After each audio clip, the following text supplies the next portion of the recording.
Eu te saúdo com a paz do Senhor. Hoje, na lição número 12 da classe de adultos, eu quero separar para você, ou melhor, eu separei para você como organizar uma igreja. Eu separei aqui 13 itens pelas quais uma pessoa precisa atentar para abrir uma igreja de forma legal. Se porventura eu esquecer algum importante, por favor, deixa aí nos comentários. Bom, primeiro a igreja precisa ter um CNPJ. O CNPJ é como se fosse o nosso CPF, né? Então a igreja precisa de CNPJ. A igreja também deve ter um estatuto. A igreja precisa ter um estatuto para reger, né, ter um regimento interno, né? Esse estatuto é pela qual a igreja será guiada de uma forma mais humana, né, que eu quero dizer, né, nas questões disciplinares, nas questões de liderança, né, o tempo que um líder pode ficar no departamento ou não, todas as questões do que é e que não é permitido, entre tantas outras coisas. A igreja também deve ter sede e congregações próprias. Bom, de uma forma geral, quem está iniciando uma igreja dificilmente terá uma sede própria, né? Ou até mesmo uma congregação própria. Eu conheço pastores que começam, né, já pagando aluguel e com a medida do tempo a igreja vai crescendo, então ele consegue comprar um terreno e ali ter a sua sede, né, própria, né? Mas, de modo geral, começa-se pagando aluguel e depois, claro, terá a sua sede própria e suas congregações próprias também. A igreja deve ter uma conta bancária. É importante que a igreja tenha no seu nome uma conta bancária, não uma conta no nome do pastor presidente, mas no nome do CNPJ da igreja.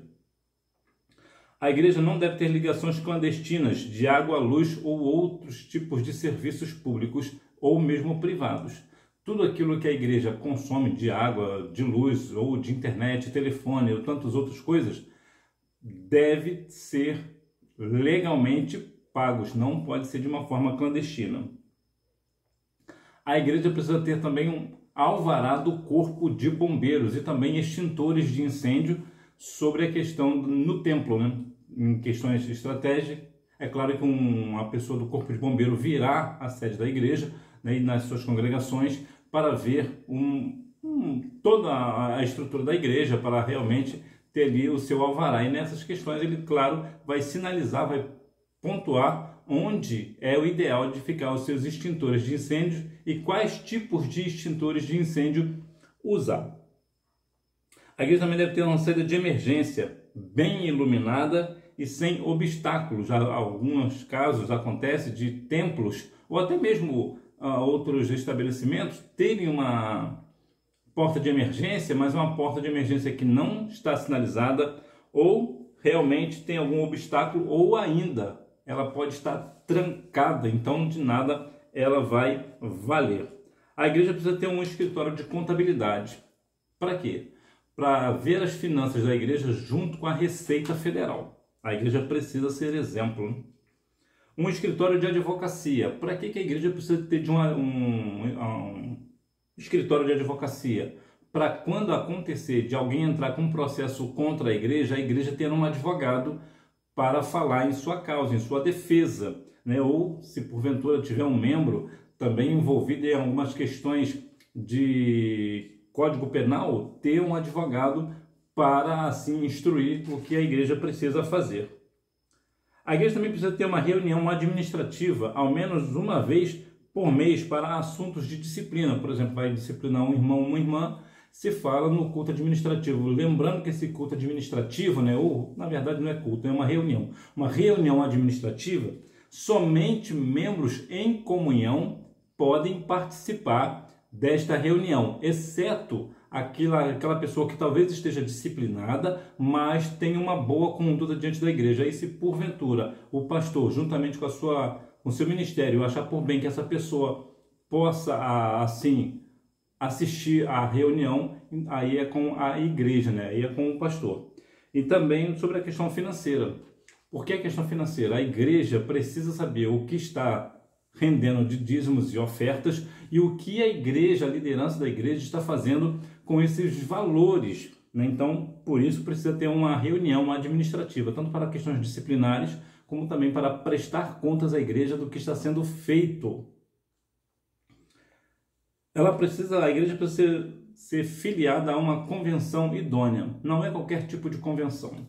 A igreja precisa ter uma convenção que realmente tenha uma história, seja realmente idônea naquilo que ela é proposta a fazer. A igreja também precisa possuir uma comissão de ética, formada por pastores, presbíteros ou evangelistas exemplares, porque como é uma comissão de ética, precisa ser pastor, presbítero ou evangelistas, mas que sejam pessoas realmente exemplares, que realmente não sejam irrepreensíveis. Para quê? Porque como pode uma pessoa estar na comissão de ética se está fazendo algo errado? Então não tem como ser ético esse negócio, não? A igreja também deve definir a sucessão da hierarquia da presidência da igreja. Por exemplo, quando o pastor presidente não está presente, quem assume? O vice. E quando nem o vice e nem o pastor presidente está presente, quem assume a igreja de uma forma eclesiástica? Isso aqui é interessante deixar claro, que a pessoa que assumir aqui, ele assume de uma forma eclesiástica. Lembra que a igreja precisa ter um escritório de advocacia? Então, porque se acontecer algo juntamente com a justiça, com a polícia, a força armada, aí quem responde é o advogado da igreja. Então, eu separei aqui uma ordem que pode ser seguida por essa instituição. Por exemplo, o primeiro, claro, o pastor presidente. O segundo, o vice-presidente, que pode ser um pastor, um evangelista ou um presbítero.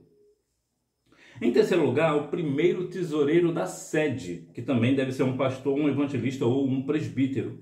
Isso aqui também não é uma questão, nessa questão do tesoureiro, não precisa necessariamente ser realmente um pastor, um evangelista ou um presbítero. Melhor que seja, mas se não for também, não há nenhum problema, desde que essa pessoa seja uma pessoa também idônea, uma pessoa realmente responsável pelas finanças da igreja e que também seja uma pessoa exemplar. Na sucessão ainda segue o líder da comissão de ética. Aqui é interessante que seja um pastor, um evangelista ou um presbítero. Então essa comissão de ética, como a igreja já tem uma comissão de ética, então quem assume nesse caso é a comissão de ética. Se esse líder também não estiver presente, quem assume é o dirigente da congregação com maior número simples de membros. Por exemplo, se uma congregação tem 50 membros e a outra tem 51 membros, esse que tem 51 membros assume aí a questão do lugar da presidência da igreja.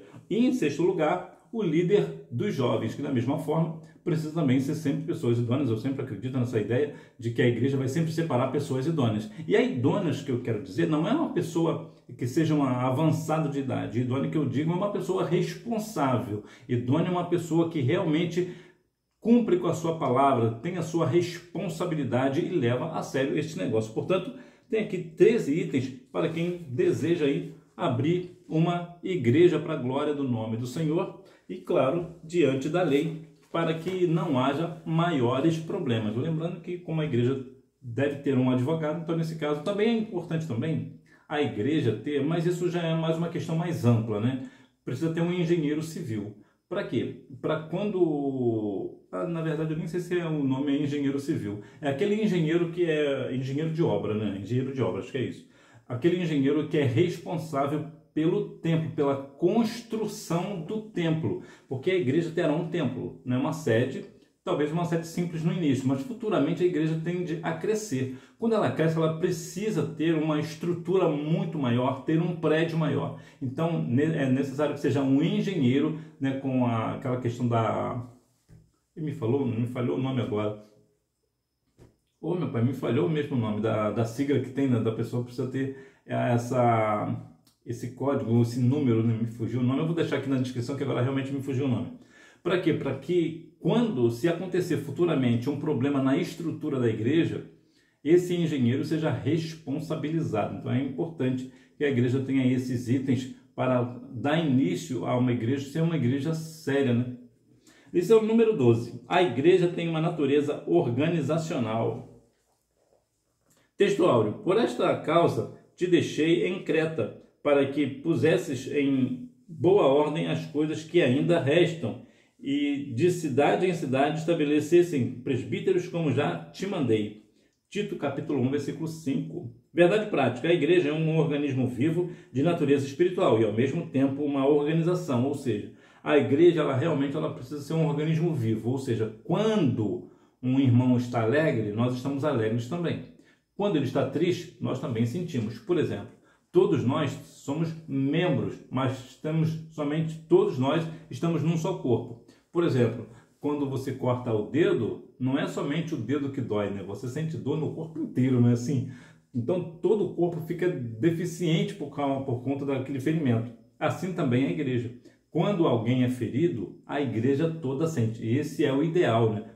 Todos num só corpo, né? Totalmente ligados, né?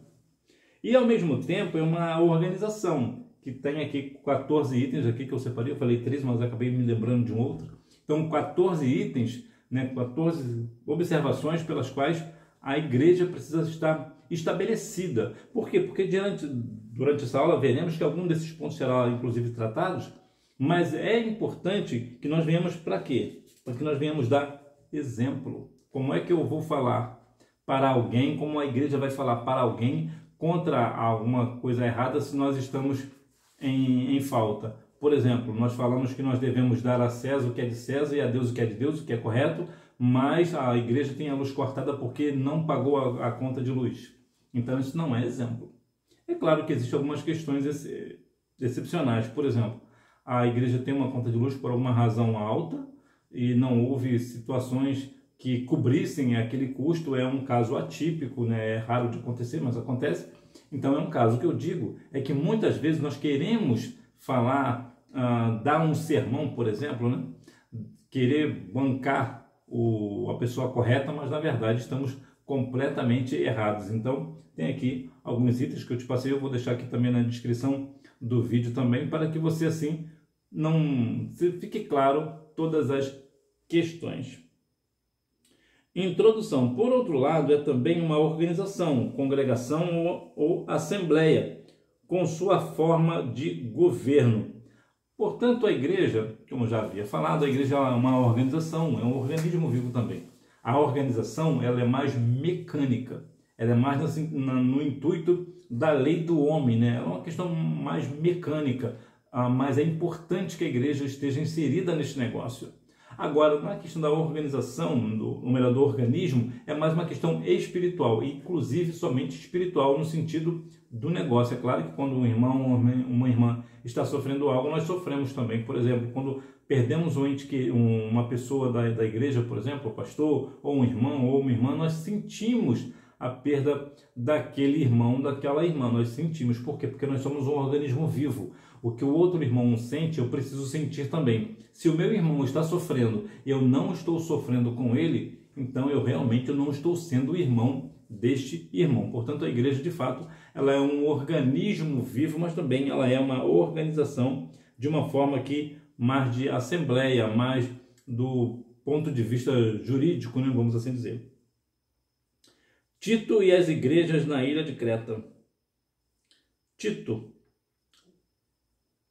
Como as epístolas a Timóteo e a de Tito traz importantes diretrizes para outros pastores, para os pastores em todos os lugares e épocas. É importante observarmos que em alguns casos, e eu conheço alguns, e você certamente também, de pastores que se intitulam pastores, mas que não têm nenhum cuidado com as questões doutrinárias. Por quê? Porque possivelmente não conhece nem Tito nem Timóteo, né? Então é importante que nós venhamos ter um embasamento bíblico. É claro que nós, como membros, nós também devemos ter esse embasamento bíblico.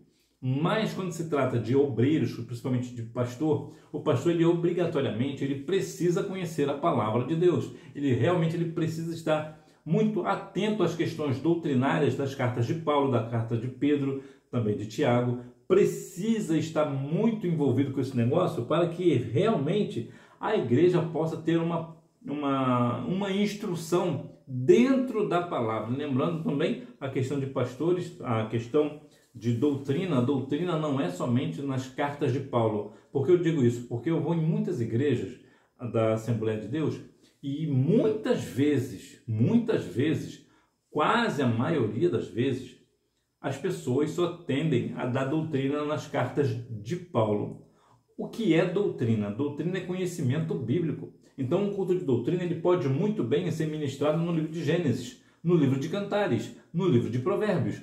precisa abrir o leque para que as pessoas tenham muito mais instrução. Certa vez eu estive numa Assembleia de Deus de um pastor que é amigo meu, e cheguei lá e fiquei muito surpreso no culto de doutrina, porque lá ele ministrou sobre o livro de Cantares. Ele leu um capítulo de Cantares e esmiuçou ali o livro. Eu fiquei assim, bem maravilhado, justamente porque é diferente. Porque geralmente todo culto de doutrina é sempre as cartas de Paulo. E nós devemos conhecer a Bíblia num todo. É claro que é importante as cartas de Paulo, né, de Pedro e de Tiago. São cartas que são direcionadas à igreja, ao ministério, à liderança. Mas é importante que a igreja também seja instruída acerca de outros livros, porque temos aí muitas questões importantes que são tratadas na palavra e que raramente são mencionadas na igreja. O livro de Tito, por exemplo, vai falar sobre a organização da igreja, fala lá da sã doutrina, né, da graça da salvação, né, devemos sempre ser membros, pessoas fiéis ao Senhor. Então é importante que nós venhamos realmente conhecer as cartas de Paulo, mas também toda a palavra do Senhor. O pastor de Creta foi constituído pastor da ilha de Creta pelo apóstolo Paulo para colocar em boa ordem as coisas que restam e também para estabelecer presbíteros de cidade em cidade. Aqui Tito foi colocado para colocar ordem na igreja. A Bíblia diz lá em 1 Coríntios capítulo 14, versículo 40, que tudo precisa ser feito com decência e ordem. É importante que verdadeiramente o dirigente da congregação, o pastor presidente, o líder, ele precisa ter isso em mente. Colocar em ordem as coisas que estão faltando, porque sempre tem algo para colocar em ordem. É preciso colocar isso em pauta, em ordem, não somente discutir sobre o assunto, mas realmente colocar a mão no arado, né? Por que eu digo isso? Porque muitas vezes as pessoas discursam muito bem, falam muito bem, a liderança fala muito bem, mas não age, não pratica. Entra anos e sai anos e nada funciona. Não tem aqui uma direção. Existe até um ponto aqui também sobre a questão da organização da igreja, que é mais uma questão doutrinária, que é importante também que a igreja, além daquela reunião administrativa, tenha também uma reunião de obreiros. E aqui o obreiro engloba a todos, né? Do auxiliar de trabalho ao pastor presidente. Para quê? Para que venham ali tratar as questões disciplinares da igreja, das doutrinas da igreja, dos costumes da igreja, para que todos ali sejam, de um modo igual, ter uma mesma instrução. Por exemplo, o pastor presidente, ou não pode ser um outro pastor, um outro presbítero, um outro obreiro também instruído na palavra, que pode dar isso, não é obrigatoriamente ser o pastor presidente. E ele dá ali uma instrução a todos os presentes.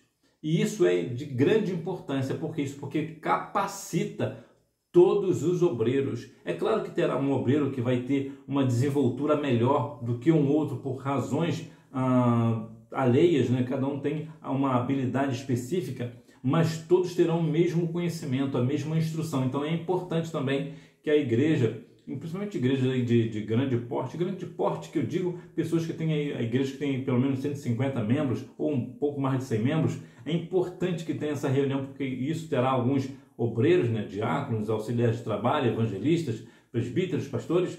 Então, para que assim tenha uma melhor convivência dentro da igreja, porque muitas vezes é possível que você tenha já observado isso, vai a alguma igreja e a igreja, os obreiros não são muito instruídos acerca do que tem que fazer. Então é importante, Tito aqui, nesse caso, ele coloca tudo em ordem, né? Aquelas coisas que faltam. E às vezes são coisas pequenas que faltam colocar no lugar, mas é importante que se coloque as coisas no lugar para o bom funcionamento e o bom andamento do trabalho.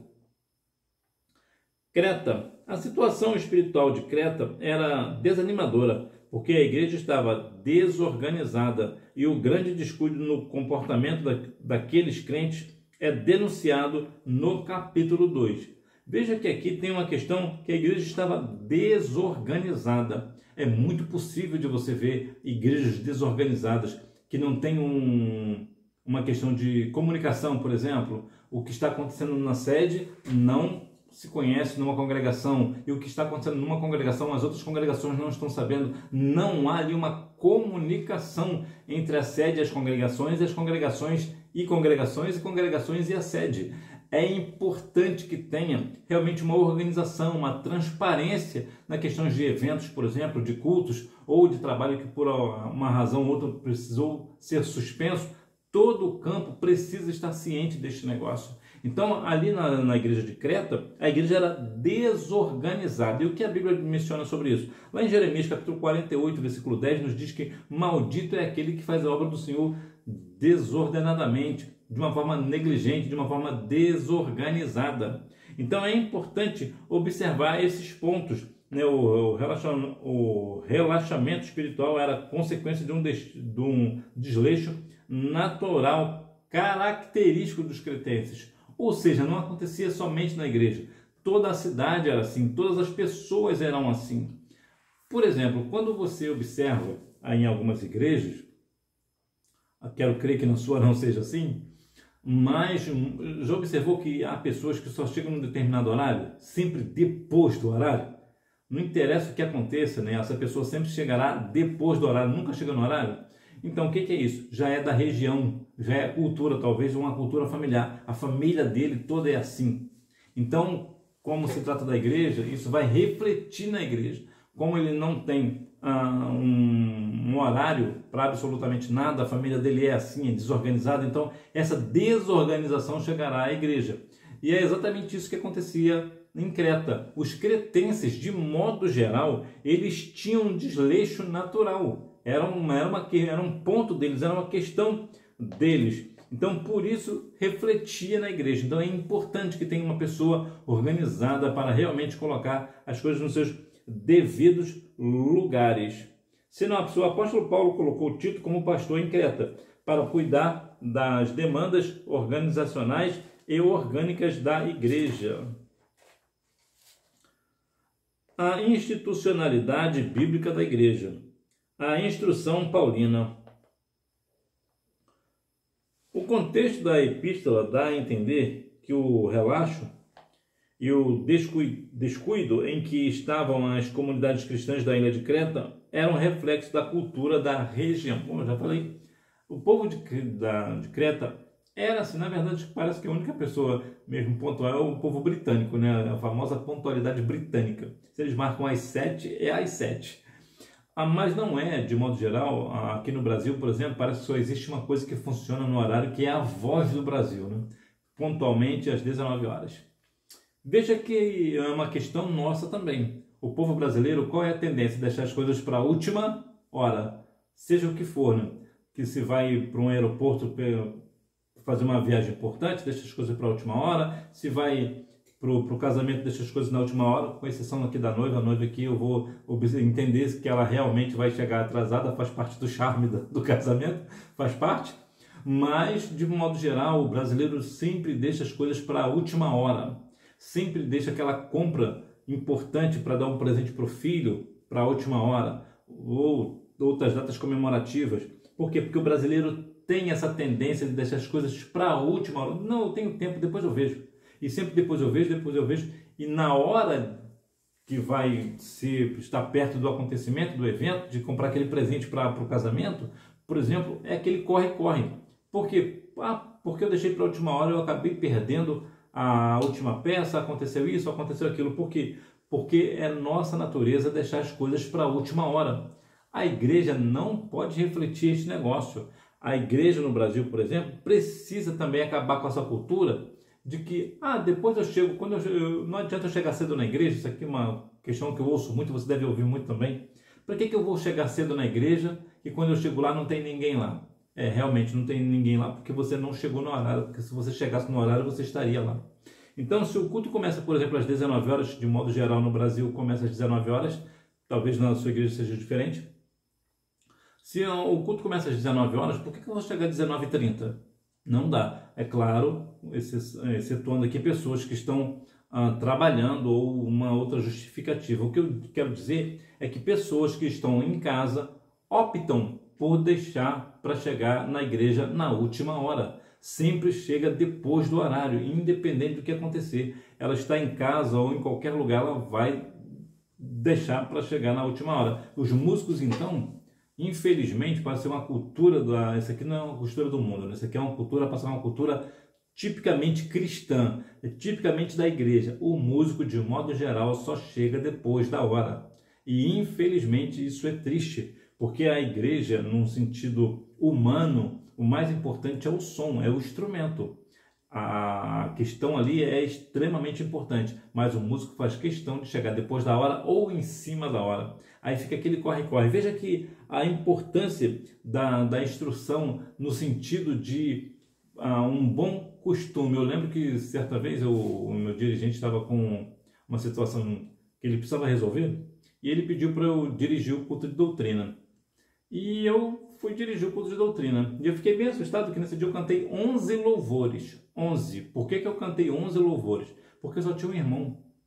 Aí ficou eu e ele, um saudoso irmão, ficou eu e ele cantando 11 louvores. Quando deu eu vi que realmente já tinha passado muito da hora, aí eu decidi terminar o trabalho ali. Pedi para ele orar e terminei o trabalho. Quando eu terminei, que eu estava fechando a igreja, começou a chegar uma irmã. Não vai ter culto de doutrina hoje? Falei, teve sim, só que já acabou. Porque é uma falta de respeito com o Senhor. Quantas e quantas vezes pessoas deixam para a última hora? E veja que essa irmã, que também já dorme no Senhor, ela é uma irmã que tinha suas dificuldades, e eu fiquei até triste de ter que deixá-la voltar para casa, mas eu não tive o que fazer. Por quê? Porque só tinha eu e o irmão mesmo. Como é que eu vou ficar com uma irmã só nós três? Então precisa também ter cuidado, ter sabedoria nesse sentido também. Então veja que se a igreja tivesse mais pessoas, eu ficaria. Mas somente 3 pessoas? Não é uma questão de quantidade ou de qualidade, mas uma questão de coerência. Uma questão de coerência. Esse irmão, por exemplo, morava longe, ele precisava ir andando sozinho, era uma distância longa para ele, que já tinha uma certa idade. Então, para que eu vou sacrificar esse irmão se estava somente eu e ele? Não há necessidade. Então, é uma questão que nós também devemos ter esse cuidado. Mas por que aconteceu isso na minha igreja? Porque as pessoas da minha igreja, de modo geral, tinham esse hábito de chegar tarde, chegar depois do horário. Então, veja que é importante que nós não venhamos dar esse mau exemplo na igreja. A igreja precisa dar bom exemplo nesse sentido também. A igreja como instituição.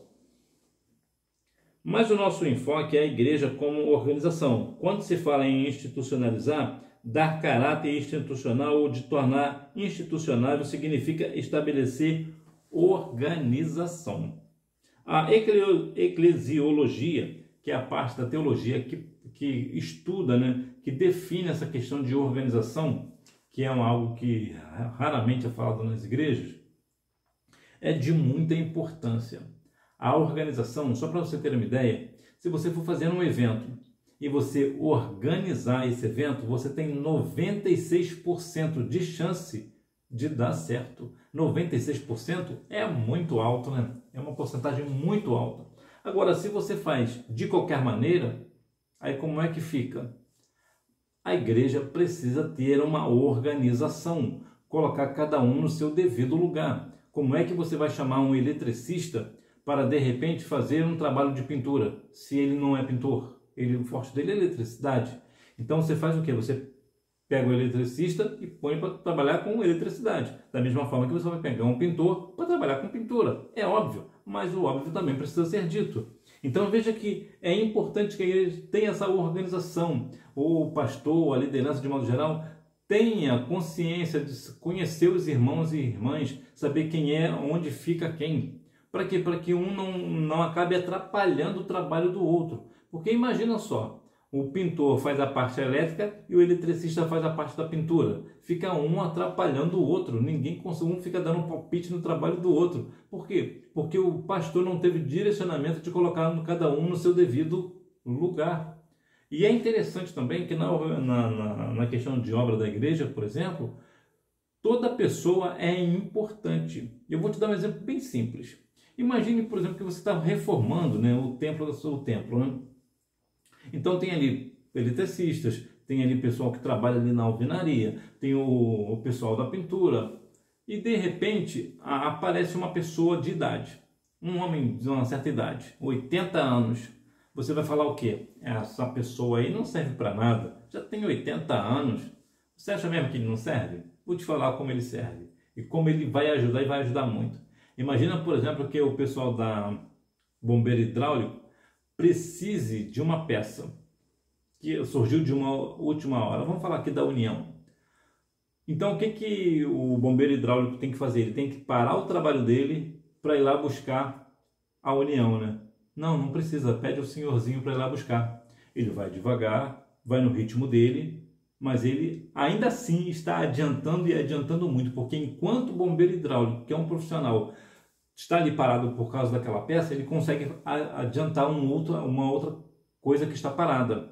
Então veja que uma pessoa, por mais simples que possa parecer, tem muita importância. Na pintura, por exemplo, esse mesmo senhor pode, por exemplo, ajudar naqueles respingos que que caem no piso. Então ele passa um pano molhado ali que não vai fazer força nenhuma e quando terminar a pintura, o piso estará limpinho. Olha que trabalho bonito. Veja, toda pessoa tem a sua importância na igreja. Basta apenas a liderança ter um bom direcionamento. É só saber direcionar.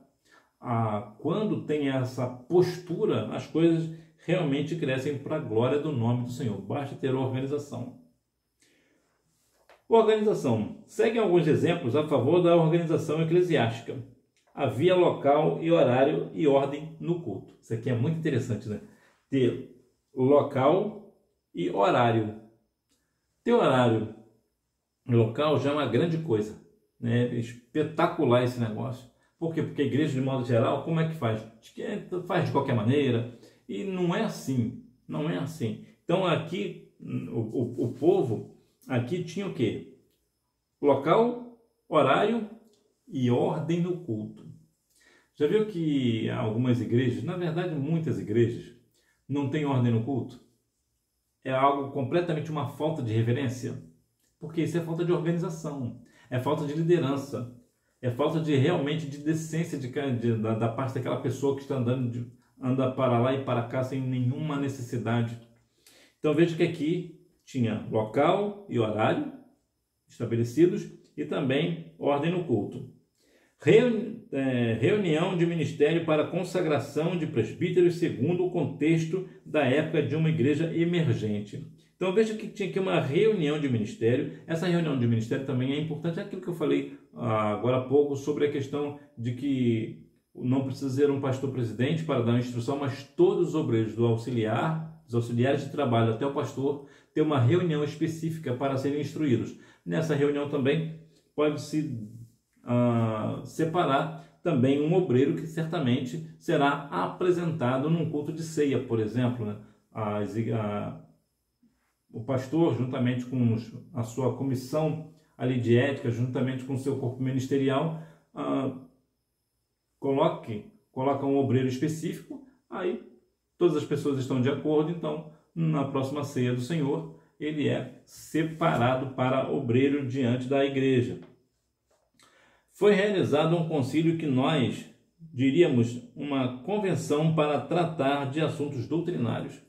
A convenção ela é extremamente importante, entretanto, há alguns cuidados a se tomar. Por exemplo, sobre a questão de essa convenção é uma convenção idônea? É uma convenção realmente responsável? Ou é somente uma plaquinha de convenção que está ali somente para tirar dinheiro das igrejas? E não dá nenhum suporte. Isso aqui é uma questão importante de se tratar. Essa questão dessa convenção também, outra questão que precisa ter muito cuidado é sobre a questão doutrinária no que diz tocante a usos e costumes. Por que eu digo isso? Por exemplo, a convenção pela qual a sua igreja está convencionada, a sua igreja ela tem um uso e costume específico. Tem algo aqui específico. Vou colocar aqui, por exemplo, o homem não usa bermuda, por exemplo. Aí a convenção começa a liberar isso. Isso é perigoso, por quê? Porque eu, particularmente, eu não vejo nenhum problema em um homem usar bermuda. Eu não vejo problema, como também eu não vejo nenhum problema de uma irmã usar uma calça, desde que, claro, tanto a bermuda quanto a calça sejam decentes. Mas aí esse não é o ponto. O ponto é que, à medida que o tempo vai passando, as convenções tendem a sentir a pressão do mundo e acaba abrindo as portas demais e abre os costumes demais. Então, de repente, a igreja que outrora era uma igreja fervorosa, que tinha também os seus usos e costumes de uma forma muito firme, muito estabelecidas, agora ninguém se entende mais. Isso é perigoso, isso é muito perigoso. Então, é importante que essa igreja, essa convenção realmente seja uma convenção responsável. As igrejas dispunham de serviços sociais. O serviço social na igreja, ela fortalece muito a igreja. Por exemplo, se na sua igreja tem um serviço social, isso fortalece demais a igreja. Na minha igreja, por exemplo, de tempo em tempo, o posto de saúde usa o templo da minha igreja para quê? Para atender o povo. Isso é bom. Mas é o dia da consagração das irmãs. Não tem problema. Não há nenhum problema, pelo menos eu não vejo, talvez você veja, mas eu não vejo. E você pode deixar aqui a opinião, estou aberto às opiniões, mas eu entendo o seguinte: a consagração acontece num dia específico, que no caso da minha igreja é na quarta-feira. O que faz? A igreja, no caso a minha congregação, comunica a todas as congregações, a sede em comum acordo, aceita a questão, e naquela quarta-feira específica abre-se a igreja para a equipe de saúde. O que está acontecendo aqui? É um trabalho social, isso fortalecerá a igreja. Porque sempre quando as pessoas falarem, olha, não, eu estive na igreja em tal dia, porque o posto de saúde estava lá, eu fui atendido pelo médico, ou pelo dentista, ou seja, pelo quem for, pelo clínico, e graças a Deus tudo ocorreu bem. Agora existe um ponto interessante aqui. À medida como a igreja é uma igreja, é um templo, o que se faz? Põe os louvores num volume bem baixo, até para que quando o médico chamar o paciente ouvir, né? Não vai colocar o som no último volume, né? Põe um louvor espiritual, baixo, que toca o coração das pessoas, que a maioria, ou talvez todas as pessoas que vêm consultar, são pessoas não cristãs. Então, à medida que ela vai ouvindo o louvor, ela vai ali já ouvindo a palavra, de uma forma, então ela vai fazer tanto o social quanto o espiritual. Aí eu te pergunto, não é realmente interessante, nesse dia específico, suspender a consagração das irmãs? Então veja que há aqui realmente uma questão muito importante sobre a questão dos serviços sociais. Havia na igreja de Corinto o que hoje chamaríamos de comissão de ética. Como eu já falei anteriormente, a comissão de ética é formada por pessoas, pastores, evangelistas ou presbíteros. Pode ser um diácono? Pode. Pode ser um auxiliar de trabalho? Pode também, desde que realmente sejam pessoas idôneas, pessoas responsáveis. Mas, de modo geral, é sempre pastor, evangelista e presbítero. Agora, esses homens precisam realmente ser pessoas irrepreensíveis, ser pessoas exemplares, para que não vejam, olha, como é que pode essa comissão de ética ser formada por essa pessoa que é uma pessoa que é um mau pagador? Como pode essa comissão de ética ser isso, mas se esse irmão aqui, se esse pastor, esse presbítero, esse evangelista é um mentiroso? Então veja que precisa dar um bom exemplo. Então essa comissão de ética, ela vai definir ali questões sobre doutrinas, por exemplo, sobre aconselhar o pastor sobre uma situação difícil, sobre disciplinar ou não um irmão ou uma irmã. Então essa comissão de ética, ela vai de uma forma neutra, que também não pode ter questões de partidos dentro da igreja, né? Isso não é para nós. Lá em Brasília acontece muito, né? Mas na igreja não deve acontecer, eu sei que acontece, mas não deve acontecer assim. A tesouraria. A tesouraria é, de uma forma humana, o coração da igreja no que diz respeito não à pregação da palavra, mas à questão estrutural. Por exemplo, se não tem tesouraria, não tem dinheiro, como é que vai pagar a conta de luz, a conta de água, a conta de internet, entre tantas outras coisas? Como vai pagar pessoas que trabalham para a igreja? Então é importante que a igreja também disponha de uma tesouraria. E também é importante essa questão da tesouraria, colocar nessa tesouraria pessoas que realmente sejam pessoas bem financeiramente, ou seja, tenha um trabalho fixo, de preferência aquele que ganha melhor. na igreja. Por quê? Claro, desde que realmente saiba gerir bem o dinheiro. Porque quando uma pessoa vai para a tesouraria, ele começa a ver muito dinheiro entrar, e ele é uma pessoa que tem uma carência financeira, ele tem uma tendência a se corromper, ele tem uma tendência de roubar a igreja. E isso é ruim. João 12,6 fala, por exemplo, que Judas era ladrão. E Judas era o quê? Judas era um tesoureiro. E por que aconteceu isso no ministério de Jesus? Para que ninguém repreenda por uma situação, Jesus errou por conta disso, Jesus fez discriminação com Judas, sabia que ele era ladrão e por isso que ele não colocou na tesouraria. Tudo o que aconteceu no ministério de Jesus foi uma questão de propósito. Então a questão de Judas ser ladrão foi justamente por isso que ele era tesoureiro, para que não haja assim algo para falar, mas ele só se corrompeu pelas 30 moedas de prata porque ele não tinha dinheiro e ninguém confiava nele. Quer um posto maior de confiança dentro da igreja do que a tesouraria? Mas o que Judas fez? Ele se corrompeu e vendeu Jesus por 30 moedas de prata. Mas no nosso caso, é importante que a pessoa tenha ali uma vida financeira estabelecida. Para quê? Para que ele não sinta assim a tentação de roubar a igreja, porque sim, acontece, e acontece muito, e é muito. Há casos de pessoas que não dá nem aqui para falar, porque são situações muito delicadas, pelas quais as pessoas usam o dinheiro da igreja para fazer coisas vis, para coisa vil, para cometer pecado. Então é importante que na tesouraria o tesoureiro seja uma pessoa de preferência aposentado, né? Uma pessoa de boa índole. Então ainda assim existe o risco de essa pessoa se corromper? Sim, existe, mas é menor. A carta de recomendação era mais comum, mas como um documento, um recurso para garantir a origem e a identidade das pessoas. Hoje nós temos o cartão de membro, né? Ou cartão de pastor, de obreiro.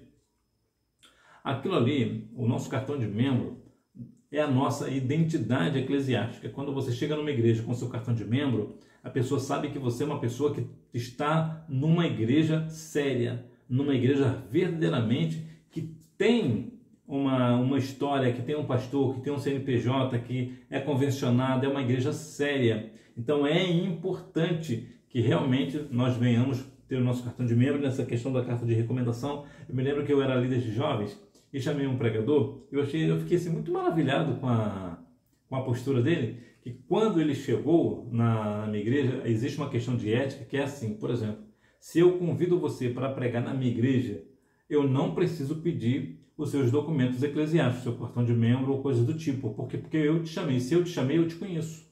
Então existia essa ética na minha igreja, né, e como ainda existe até hoje.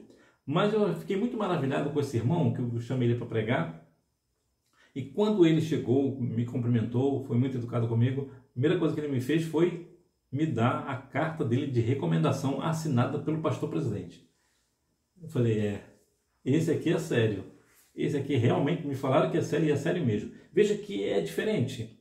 É uma questão muito importante. Agora tem uma curiosidade sobre a questão da carta de recomendação. Eu estava dirigindo um culto de jovens, quando eu era líder de jovem, e uma irmã chegou lá com uma carta de recomendação. Era uma visitante, e assim que pegaram o nome dela, ela também deu a carta de recomendação. Quando eu li a carta de recomendação, eu meio que ignorei aquela carta de recomendação. Por quê? Porque eu conhecia a irmã. A irmã não precisa absolutamente de carta de recomendação. Inclusive eu falei isso de púlpito. Eu falei, olha, está conosco aqui a irmã que veio de longe, uma irmã que mora lá no Tocantins. E eu comentei com a igreja, essa que não precisa de carta de recomendação aqui, porque todos nós conhecemos e sabemos quem ela é.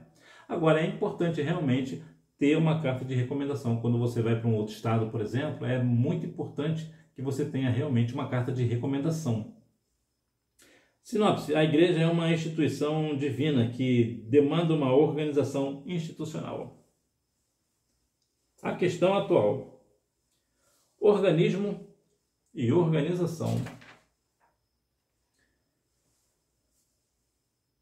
A organização da igreja, além de ser uma necessidade natural, é também uma exigência do Estado. O governo, ele realmente precisa que as igrejas sejam documentadas. Até para uma questão de censo, por exemplo, ele tem uma noção quais são as igrejas idôneas, quais são as igrejas sérias do país. É claro que o Estado, pelo menos para mim, ele não tem assim uma importância para a igreja. A igreja, para mim, nesse sentido, é mais importante do que o Estado, porque o Estado de nada serve, né? Mas como Jesus falou, dá a César o que é de César e a Deus o que é de Deus, então nós devemos ter o quê? Dar exemplo. Então, nesse sentido, a igreja precisa ter lá o alvará do Corpo de Bombeiro, pagar o seu IPTU, se bem que existe uma questão também da igreja ser isenta do IPTU, mas de qualquer forma ainda se paga o documento, porque tem algumas taxas ali que tem que pagar mesmo. Então, o IPTU tem ali o seu alvará do Corpo de Bombeiros, entre tantos outros documentos que eu falei lá no início. Então, tudo isso vale para o Estado exige isso. E nós devemos, como exemplo, chegar para o Estado. Está aqui, ó, a nossa documentação completamente em dia, né? Inclusive lá juntamente com a Receita Federal, junto com o escritório de contabilidade, para realmente o contador, né, realmente ter todos os parâmetros. Existe uma questão curiosa, por exemplo, sobre a questão da luz. A igreja ela pode pedir isenção da luz elétrica, só tem um problema. Tu vê que nenhuma igreja pede isenção. Por quê? Por causa de uma questão. Porque se a igreja pede isenção da luz elétrica, a igreja terá a isenção da luz elétrica. No entanto, se a escola do estado, do município, da cidade, tiver um evento e não tiver um local apropriado, ela tem, por lei, o direito de usar a igreja, que está isenta da luz elétrica. E muitas vezes, nessas palestras, falam justamente questões contra a igreja, contra o cristianismo, como, por exemplo, a homossexualidade, entre tantas outras coisas. Então, por isso que nenhuma igreja pede isenção da luz elétrica. A experiência pentecostal. Os primeiros pentecostais modernos, desde os seus ancestrais, o movimento Holiness, conhecido também como movimento de santidade, eram contra a institucionalidade da igreja. Hoje não é muito diferente. Existem algumas pessoas, principalmente pentecostais, que são o nosso caso, pessoas que acreditam, não, nós não precisamos de fazer uma organização, a igreja ter isso ou aquilo, basta a gente chegar e dar uns glória e acabou. Não é assim. Não é assim. A igreja precisa realmente ser uma organização. Porque como é que nós vamos falar de organização se nós não somos organizados? Jesus em tudo era organizado. Por que nós não seremos? Nós devemos dar exemplo. Então, é extremamente importante que sim, que nós devemos dar muitas glórias a Deus, exaltar o nome do Senhor, mas nós devemos, apesar de sermos pentecostal, observarmos que nós não devemos ser contra a questão da igreja ser uma organização institucional. Nós devemos ter este ponto, né? Devemos ter um CNPJ, devemos ter todos aqueles 14 itens que eu falei com você lá no início. Para quê? Para que nós venhamos realmente estar dentro da lei, estar diante da lei de uma forma completamente irrepreensível. Por exemplo, quando acontece algo na igreja, que a igreja anda em dia, mas mesmo estando em dia acontece uma fatalidade, a igreja ela não é penalizada. Por quê? Porque ela está com tudo em dia. Foi uma fatalidade, aconteceu. E a questão do estatuto também é interessante também, eu acabei não mencionando, me lembrei agora. A questão do estatuto é muito importante que todos os itens sejam claros, sem sombra de dúvida. Não dê a ideia de ambiguidade. Ele quis dizer isso ou quis dizer aquilo, precisa ser claro. E um desses itens precisa ter, uma das cláusulas lá do estatuto, artigo, né? Precisa ter o quê? A questão do casamento de pessoas do mesmo sexo. A igreja, no estatuto, precisa deixar claro que a igreja não casa pessoas do mesmo sexo.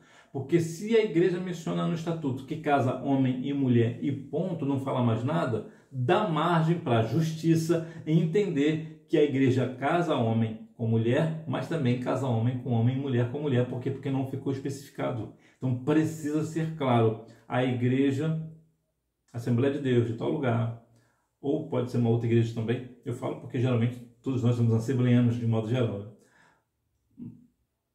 Nós, a igreja, se reserva o direito de casar apenas homem com mulher, pessoas de sexos diferentes. A igreja não casa pessoas do mesmo sexo.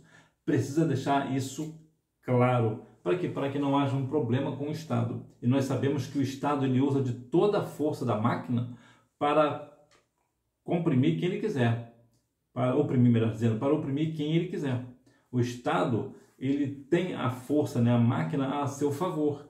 Então, da mesma forma que a igreja põe que não casa pessoas do mesmo sexo, quando o Estado chega com a lei, por exemplo, com a polícia, e a polícia olha aquilo, aí a polícia vai ficar do nosso lado, aí o Estado fica do nosso lado. Por quê? Porque nós deixamos claro que a igreja não casa pessoas do mesmo sexo. Aí se ainda assim, se aquele casal de pessoas do mesmo sexo ainda queiram casar na igreja, aí cabe acionar o advogado da igreja. Esse advogado vai entrar com um processo contra este casal, porque a igreja deixou claro no seu estatuto que não casa pessoas do mesmo sexo.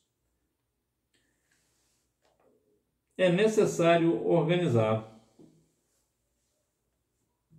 No Brasil não foi diferente. Diante do avanço da obra no Brasil, era necessário estruturar o movimento pentecostal e criar um órgão máximo para manter a identidade e a unidade doutrinária dessas igrejas no país e, dessa forma, trazer solução para as questões de ordem doméstica, interna e externa. Foi com base nesses ideais que os pioneiros brasileiros e suecos criaram a Convenção Geral das Assembleias de Deus em setembro de 1930. Então, o que é a convenção? No caso, hoje, a CGADB, né? Convenção Geral das Assembleias de Deus do Brasil. Essa convenção e os seus braços, né, têm suas convenções ligadas à CGADB. O que acontece? Para que elas servem?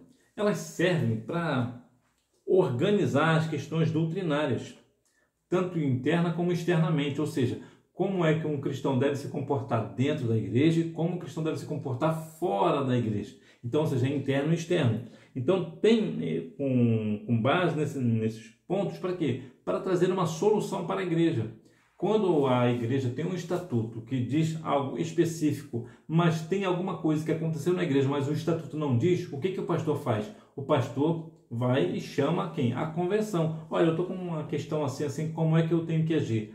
Aí a convenção vai dizer, olha, com base nisso você precisa agir assim, assim, assim. Por quê? Porque a Convenção Geral das Assembleias de Deus no Brasil, que detém para nós uma ordem mais doutrinária de pessoas que realmente cremos que são homens de Deus, para que nos venham instruir acerca do que nós temos que fazer num determinado ponto específico. Sinopse: organismo e organização não são excludentes em si, mas necessárias para a missão da igreja. Ou seja, uma precisa andar com a outra. Conclusão: seria humanamente impossível ela cumprir a sua agenda missionária, evangelizadora, ensino da palavra e serviço social em nosso país e no mundo sem uma estrutura organizacional. Se uma igreja não tem uma estrutura, ela não tem uma organização, como que ela vai pregar a palavra se ela não tem quem pregue? Como ela vai ensinar se não há um professor, não há uma professora? Ela não tem uma estrutura, ela não detém isso, ela não tem um serviço social importante para a comunidade onde ela está inserida. E é extremamente importante a igreja investir nessa questão social. Por exemplo, quando uma igreja... Hoje, por exemplo, existe muito essa questão do psicólogo, por exemplo, as pessoas precisam muito de psicólogos. Eu estive conversando recentemente com uma pessoa e ela disse que ela foi ao psicólogo da cidade dela e a espera era de 6 ou 7 meses para ter uma consulta com um psicólogo. Então, o que a igreja faz? A igreja investe num psicólogo, num valor específico, e ele atende, talvez, durante 8 horas, 10 horas, eu não sei muito bem como é o tempo aí do psicólogo, mas deve ser cerca de 8 horas. Então, essas pessoas da igreja, algumas pessoas não, claro, em 8 horas não dá para atender muita gente, mas já terá ali uma pessoa que será atendida por um psicólogo. Então, quando essa pessoa começar a ter uma orientação melhor, o que ela vai fazer? Não, eu estive na igreja, lá a igreja tem um psicólogo e eu me consultei lá com um psicólogo, eu não precisei esperar pelo Estado durante 6 ou 7 meses, a igreja me atendeu imediatamente. Então, isso traz o quê? Uma um ponto importante para a igreja. Então essa pessoa que não é crente, ou mesmo sendo crente, ela vai se consultar no psicólogo dentro da igreja, o que ela vai fazer? Ela vai ter mais abertura para a igreja. E eu falo que é o psicólogo, mas pode ser outros também, né? Tem a questão, por exemplo, da mulher, né? Que é a maior parte da igreja, de um modo geral, são as mulheres, né? 60%, 70% da igreja são feitas pela parte feminina. Então pode trazer também uma ginecologista, por exemplo, para dar ali algumas instruções importantes. Então essa questão social vai trazendo a comunidade para a igreja e a igreja vai se fortalecendo. Mas só consegue se fazer isso como? Com organização. Então precisa organizar um dia específico, tratar de um psicólogo específico, pode ser 2 ou 3 psicólogos, dependendo da igreja, da situação financeira da igreja. É importante, isso não é um gasto com um profissional, isso é um investimento que realmente vai salvar vidas, vai salvar pessoas e vai trazer uma ideia muito boa da igreja. E a igreja também pode ter também, da mesma forma, trazer um dentista, se bem que o dentista é mais complicado de trazer, né? Porque tem muito mais aparatos, muito mais coisas complexas, mas precisa, por exemplo, trazer uma pessoa para cortar o cabelo, por exemplo, então um para homem, outro para mulher, então tudo de forma gratuita. Então o que acontece? A igreja cresce ali no social, mas ela só vai conseguir fazer isso se ela tiver uma organização boa na questão financeira, por exemplo, para que realmente venha pagar ali o profissional ou os profissionais.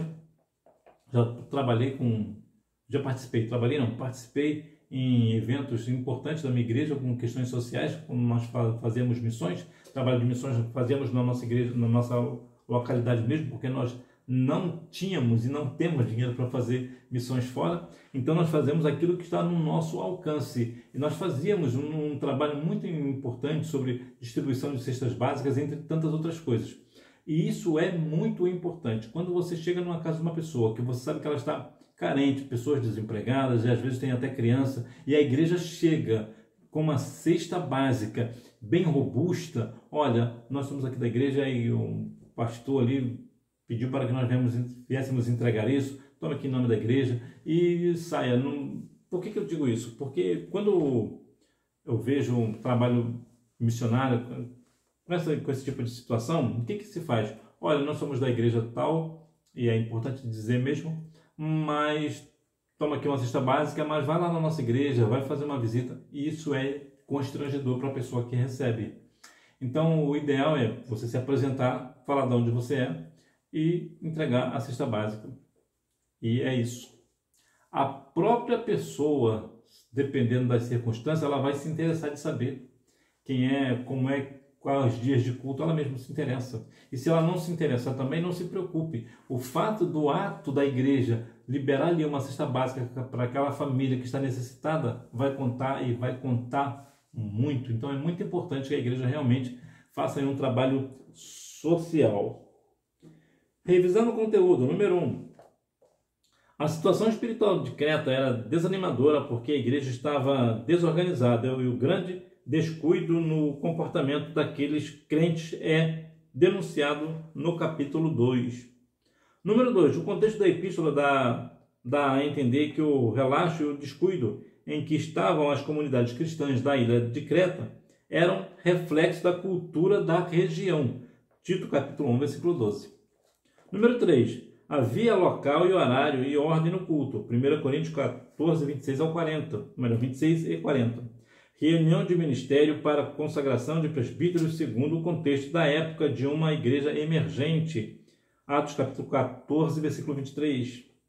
Foi realizado um concílio que nós diríamos uma convenção para tratar de assuntos doutrinários. Atos capítulo 15, versículo 6.